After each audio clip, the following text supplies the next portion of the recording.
Paleolithic painted cave.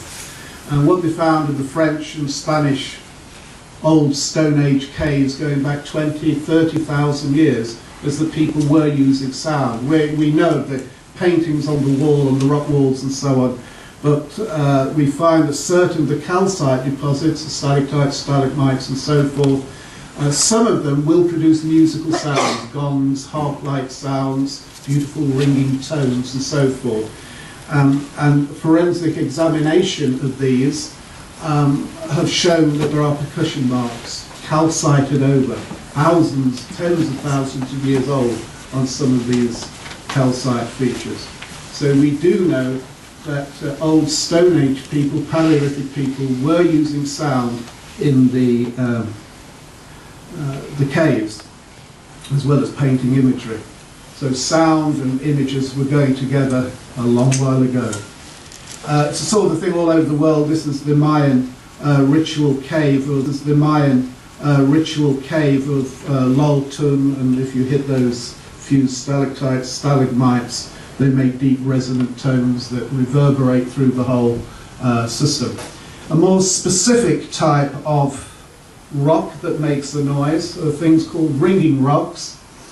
And this example here, this slab is in a very remote hilltop in the Chuckwalla Mountains where Southern California meets Mexico.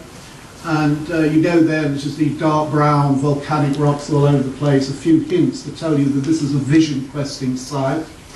And then you come across this particular slab that's got this glyph carved on it, and the archaeologists reckon it's about 1,500 years old.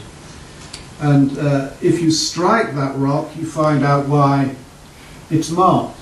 And I'm going to play two brief soundtracks. One is the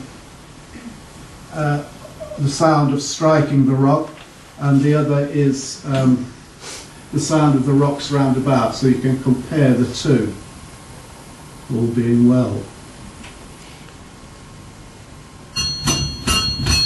That's rock on rock.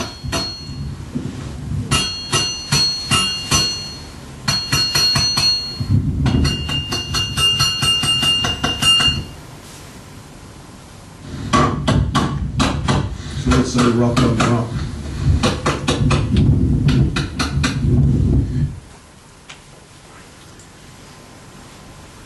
This is another Vision Quest site in the same range of mountains, the Chuckwallas, and you can see that slab leaning out of that niche there. That's also a ringing rock. I won't play right here.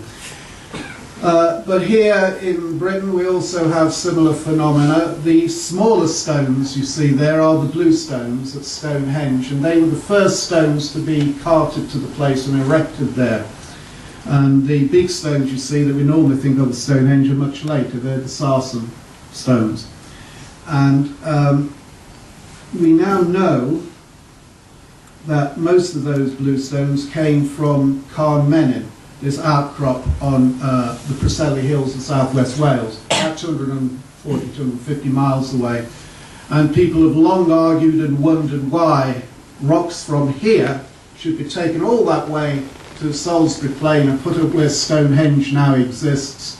Why bother when there's plenty of stone already there? But this stone is different. It's spotted diorite.